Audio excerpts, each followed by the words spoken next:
Let's go! Tara na sa sementeryo! Bebang, para saan yung kandila? Bakit dala-dala mo yan? Ilalagay ko to sa puntod ni Lola para may ilaw siya sa kabilang buhay, para hindi siya maligaw. Siguro, kaya may multo, wala silang kandila, hindi nila makita yung daan papunta sa langit. Kaya dapat, tinitirikan sila ng kandila para maliwanag yung daan nila. Lagot, nakalimutan kong magdala ng kandila para kay Lola. O princess, sa'yo na tong isang kandila para meron ka. Thank you, Bebang. May ilaw na si Lola sa puntod niya. Princess, nandito na tayo sa sementeryo. Ang sukol naman dito, Bebang. Ang daming damo. Nakakatakot. Ay, ayun yung puntod ni Lola. Lalagyan ko na siya ng kandila. Nasaan kaya yung punto dito ni Lola? Hindi ko makita Lola, eto na po yung kandila mo. Wow! Bebang, tignan mo ho. May pagkain dito. May tinapay, biskwit, tsaka royal pa. Princess, wag mo nang galawin yan. Para sa patay na yan. Hindi pa naman ito nabubuksan kaya akin na lang. Oh no! Ikaw talaga, princess. Ang takaw mo. Ibalik mo yan. Ang sarap nito. Ang dami palang pagkain dito sa sementeryo.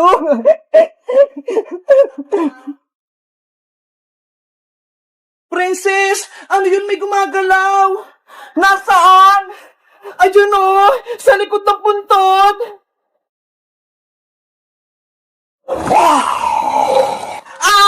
May multo nga! Bakit nyo kinuha yung pagkain ko? Akin na! Takbo! Bebang! Antay mo ko! Ibalik mo yung pagkain ko! Sa sementeryo yan! Princess Feliz! Umakyat ka dito! Antay mo ko, Bebang! Nandyan ako! Naku si Princess! Nahulog sa ukay! Bebang, tulong! Nasa ilalim ako ng lupa! Nandyan ako! Ikaw na yung kakainin ko! Princess!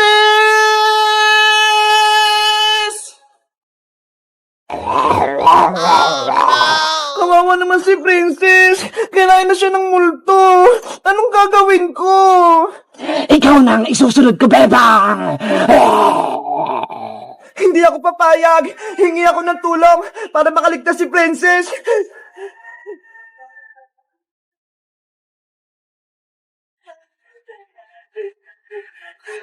Nay! Nay! Bebang! Princess! Buhay ka! Nakaligtas ka sa multo ng sementeryo! Siyempre, malakas ako Nilabanan ko yung multo.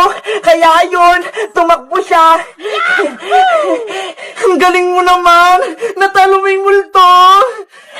Aray ko. Princess, may sugat ka sa liig. Nakagatasan ng multo. Ayo nga kaya pala masakit. Halika rito sa loob ng bahay. Gagamutin natin. Sige, basta bigyan mo ko ng merienda, Bebang kasi nagugutom na ako Oo naman, tara na sa loob.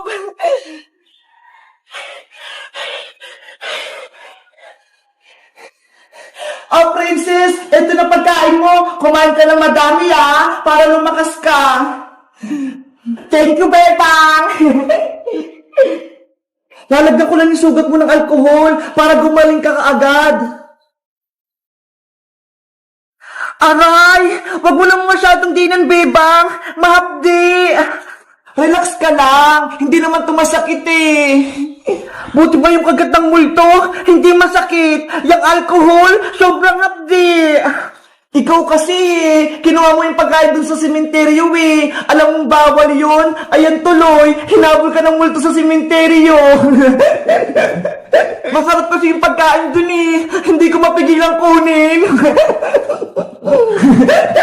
Ikaw talaga, ang takaw-takaw mo. Bebang, may masamang balita ako sa'yo. Saglit lang, princess ha. Pagbubuksan ko lang ng pinto si Iska. Sino kayang kausap doon ni Bebang? Wala naman siyang kasama. Oh no! Iska, pasok ka rito sa loob. Bebang, may masamang balita ako sa'yo. Anong masamang balita? Si Princess, nandun siya sa may sementeryo. May nangyaring masama sa kanya. Anong sinasabi mo? Si Princess, nandito sa loob ng bahay eh. Ayun siya oh. Princess, nasan ka na? Bakit bigla kang nawala? Bebang, huwag kang mabibigla. Pero si Princess, wala na siya. Hindi yan totoo. Buhay po si Princess. Tara, punta natin siya sa sementeryo para maniwala ka. Oh no! Ayun siya, oh. Nasa ilalim siya ng lupa. Ang dami niyang kagat. Princess! Kinain siya ng multo, kaya hindi na siya nakaligtas. Kaluluwa na lang ni Princess yung kausap mo kanina. Princess, hindi pwede. Mabuhay ka.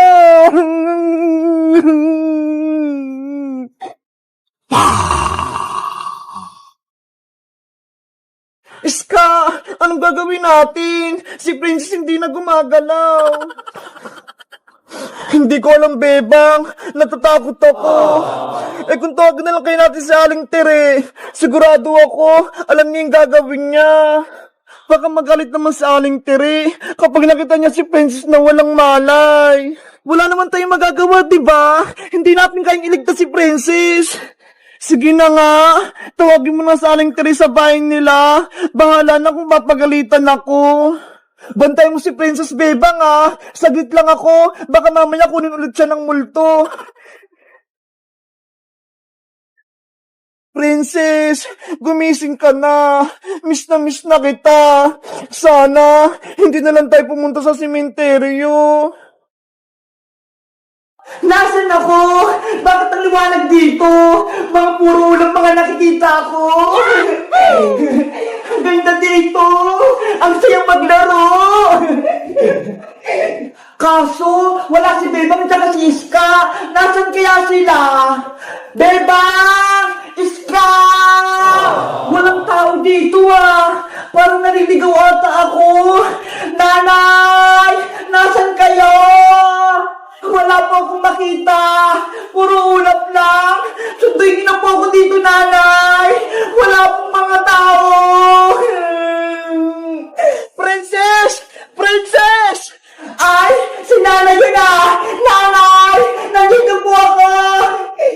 Bebang! Nandito na sa Aling Tere. Aling Tere, si Princess po, ayun siya oh. Princess ko! Ano nangyari sa'yo? Hinabol po kasi kami ng multo, Aling Tere. Tapos si Princess, nahulog siya sa hukay. Kasalanan mo to, Bebang. Dinala mo si Princess sa sementeryo. Anong delikado dito? Sorry po, Aling Tere. Hindi ko naman po ginusto na mapahamak si Princess eh. Dapat, ikaw na lang yung napahamak. Hindi yung anak ko. Princess ko, bumalik ka na. Anak ko, mabuhay ka na. Princess. Si Bebang, tsaka si nanay, umiiyak. Bakit kaya? Bebang, nandito ako. Pati si Iska, umiiyak din. Ano kaya nangyari? Princess, mabuhay ka na. Bumalik ka na rito. Maglalaro pa tayo, di ba? Hala, lagot! Patay na ba ako? Nasa langit na ba ako? Oh no! Princess, gumising ka na. Kawawa naman si nanay. Naiwan ko. Gusto ko pang mabuhay! Papa Jesus! Tulungan niyo po ako! Buhayin niyo po ako!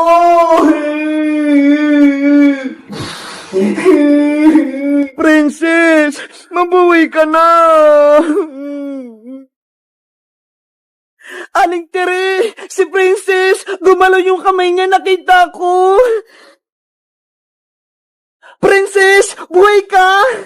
Aling Tere! Tumawag na po tayo ng ambulansya para masugod natin si Princess sa ospital! Iska, bilis! Tumawag ka na ng ambulansya! Ambulansya! Tulong! Princess! Magpagaling ka ah! Dadalawin ka namin dyan sa ospital!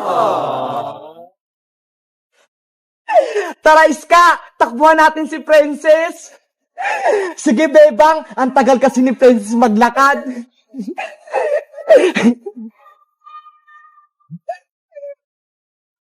Asan na yung dalawa? Iniwan na naman ako.